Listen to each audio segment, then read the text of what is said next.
इन कथाओं को सुन के, इन भजनों को सुन के आपका झुकाव हो सकता है परमात्मा के प्रति, कृष्ण के प्रति, राम के प्रति, लेकिन उसको जान कब तक नहीं पाओगे जब तक उस तत्व को, रहस्य को नहीं जानोगे, तब तक नहीं जान पाओगे। इसीलिए मैं बार बार कहता हूं कि केवल ये सुन लेना कि कृष्ण ने क्या किया, राम ने क्या किया, इतना पर्याप्त नहीं है। राम ने, कृष्ण ने जो किया वो क्यों किया, ये जानना आवश्यक है। क्यों किया?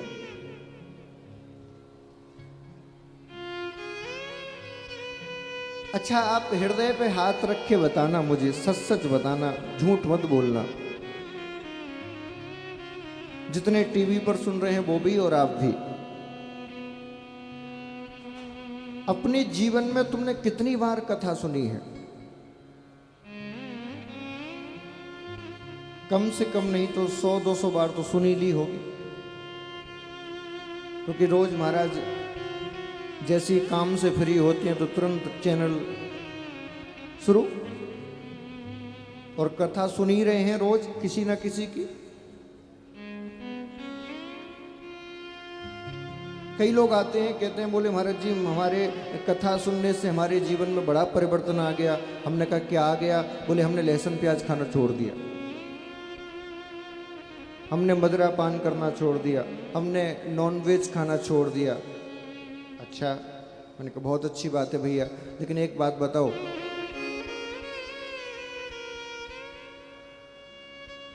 क्या केवल नॉनवेज छोड़ने से, मदिरा छोड़ने से, लहसुन प्याज छोड़ने से वो मिल जाएगा? मिल जाएगा? मुझे ये बताओ, तुमने क्रोध करना छोड़ा? क्या तुम्हारे अंदर दूसरों के प्रति जो ईर्ष्या भरी हुई है, उस ईर्ष्या का परित्याग किया? क्या तुम जो छोटी छोटी बातों पर ऐसा लगता है कि अब तो जीवन ही बेकार है, वो छोटी मानसिकता का त्याग किया? क्या दूसरे से द्वेष करना बंद किया? क्या दूसरे के सुख से जलना बंद किया? तो भैया ये खान पान को छोड़ के क्या वो मिल जाएगा? अच्छा, मुझे कभी कभी हंसी आती है इन लोगों पर, बड़े भोले भाले हो आप लोग, कोई भी आपको दो मीठी मीठी बात करे तुरंत बातों में आ जाते हो। अरे महाराज आप ही सब कुछ हो।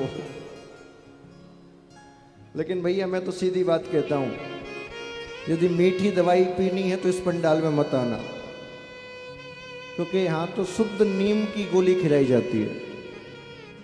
हाँ, कभी कभी उसमें शहद मिलाना पड़ता है, क्योंकि बच्चे नहीं खाते। तो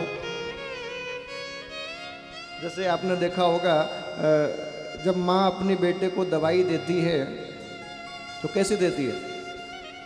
एक हाथ में चॉकलेट पकड़ेगी, बेटा चॉकलेट खानी है, हाँ, मुंह खोल, और जैसे ही मुंह खोलता है दूसरे हाथ में तुरंत दवाई तैयार रहती है। अब वो मुंह तो खोलता है चॉकलेट के लिए, लेकिन दवाई बेचारे को खानी पड़ती है। तो ये भजन गा के, ये श्रृंगार करके मैं तुम्हें चॉकलेट खिलाता हूं, लेकिन असल में तो मुझे तत्व ही तुम्हें समझाना है। कई लोग सोचते होंगे मन में, अरे ये सब करने की क्या आवश्यकता है? ये आवश्यकता इसलिए है क्योंकि सत्य बता रहा हूं, ये सब ना करूं तो ये भीड़ सामने बैठी है वो नहीं दिखेगी। हाँ जी बताओ, दिखेगी क्या? 4 आदमी नहीं आएंगे सुनने के लिए। तो ये सब आपको बुलाने के लिए, जैसे ये हमने कहां से सीखा? कृष्ण से। ठाकुर जी ने अपनी माधुरी प्रेमी लीला का बखान ब्रज में किया, वर्णन किया, किसके लिए? तुमको अपना बनाने के लिए। लेकिन केवल 11 वर्ष तक उस प्रेम लीला का निर्वहन करके फिर योगेश्वर बने तुम्हारा मोक्ष करने के लिए, तुम्हारा मोक्ष उद्धार करने के लिए। लेकिन हम क्या करते हैं महाराज, बोले उसी प्रेम में ही अटक जाते हैं, उस माधुर्य लीला में ही फंस के रह जाते हैं, उससे आगे बढ़ ही नहीं पाते। अच्छा देखो, बुरा मत मानना और सच्चे सच्चे हृदय से बताना। कल ठाकुर जी यहाँ मटकी फोड़ने आए, ठीक है, मटकी फोड़ी, खूब नाचे गाए, दूध दही खिलाया, तुमको सुनने में भी अच्छा लगा, देखने में भी अच्छा लगा, सब अच्छा लगा, लेकिन ये बताओ मिला क्या? क्या मिला? बोलो, कुछ अंदर की चीज मिली हो तो बताओ, कुछ मिला? बोले महाराज वो धोखा आज तक नहीं मिला।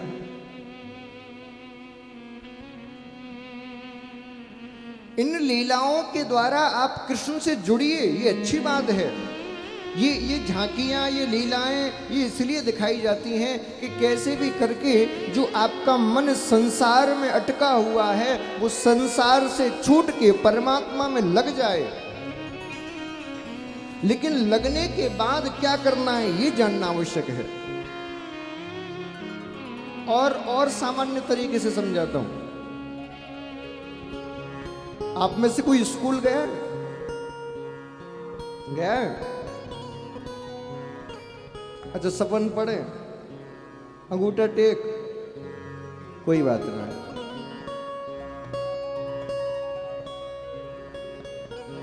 अच्छा, तुम गए भी हो तो कोई मतलब का नहीं है। क्यों? क्योंकि आजकल के स्कूल तो बड़े अद्भुत होते हैं महाराज।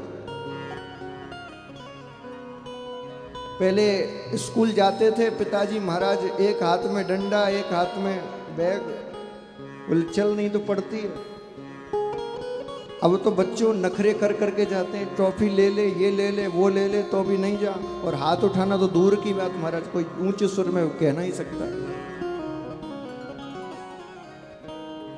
आपने देखा होगा, आज कोई व्यक्ति स्कूल जाता है अपने बच्चे को छोड़ने के लिए, एडमिशन कराने के लिए, तो सबसे पहले उसका एडमिशन कौन सी क्लास में होता है? Play group. हाँ भैया, प्ले ग्रुप में ही होता है। हम तो पढ़े नहीं इसलिए आपसे पूछ रहे हैं। हमारे समय में कहाँ चलते थे प्ले ग्रुप वगैरह। आज के स्कूल में आप एडमिशन बच्चे का कराओ तो सबसे पहले प्ले ग्रुप में एडमिशन होता है। और गजब की बात देखिए, उस क्लास में बच्चे को किताब नहीं दी जाती, पेंसिल नहीं पकड़ाई जाती, तो क्या दिया जाता है? बोले खेलने के लिए खिलौने। स्कूल में आप बच्चे को लेके जाओ तो खेलने के लिए खिलौने दिए जाते हैं, और 1 साल तक वो उन खिलौनों से ही खेलता रहता है। हाँ जी। लेकिन जैसे ही अगली साल दूसरी क्लास में जाता है तो उन खिलौनों को धीरे धीरे धीरे धीरे हटा दिया जाता है।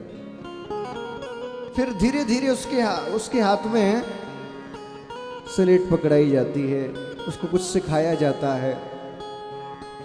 तब कहीं धीरे धीरे वो कहीं पीएचडी कर पाता है, कहीं वो डॉक्टर इंजीनियर बन पाता है। अब मुझे बताइए, किसी बालक का एडमिशन प्ले ग्रुप में आपने कराया और 10-20 साल गुजर गई, वो प्ले ग्रुप में ही डला हुआ है, आगे बढ़ ही नहीं रहा, तो उसको समझदार कहोगे या फिर मूर्ख? कहो कहो, जोर से कहो। समझदार कहोगे ना? बोले कितना बढ़िया आदमी है, एक बार इसने कह दिया कि मैं प्ले ग्रुप में हूं, जवान का पक्का है, अब तक उसी में ही पड़ा हुआ है। मूर्ख कहोगे। 50-10 साल बीत गई तो प्ले ग्रुप में डला हुआ है, आगे नहीं बढ़ा। अब खिलौनों से खेलने की उम्र है तेरी। भैया ठीक उसी प्रकार ये भक्ति मार्ग है। बहुत ध्यान से सुनिएगा। जब आप इस भक्ति मार्ग में प्रवेश करते हो तो आपके मन को भक्ति में लगाने के लिए खिलौने के रूप में आपको दिया जाता है। क्या? तिलक लगाओ, माला जपो, 5 माला रोज जपना, ये मूर्ति पकड़ो, सेवा करो। ये तुम्हारे मन को अटकाने के लिए। कथा सुनने जाओ, कथा में माखन चोरी देखो, महारास देखो, ये देखो, विवाह देखो, ये करो वो करो, उत्सव मनाओ। कभी झूलन उत्सव हो रहा है, कभी तीज उत्सव हो रहा है, कभी कुछ हो रहा है। ये किस लिए? तुम्हारे मन को संसार से निकाल के और उसमें लगाने के लिए। लेकिन जीवन भर यही करते रहे, जीवन भर माला ही हाथ में पकड़े रहे, जीवन भर मूर्ति पूजा में ही लटके रहे, जीवन भर उत्सव ही मनाते रहे, तो खतरनाक है। तो खतरनाक है। अंतिम स्थिति आपकी कौन सी होनी चाहिए? अंतिम स्थिति होनी चाहिए, भले मूर्ति है घर में, भले माला है, लेकिन माला फेरने की सुध ही नहीं। बोले क्यों? बोले एक बार मुख से हरे कृष्ण कहा, कृष्ण कहते कहते समाधि लग गई। कृष्ण कहते कहते समाधि लग गई। वो स्थिति आपकी आ जाए, ना माला की जरूरत पड़े, ना मूर्ति की, ना मंदिर की, ना किसी उत्सव की, तो समझ जाओ कि आप सही मार्ग पे हो।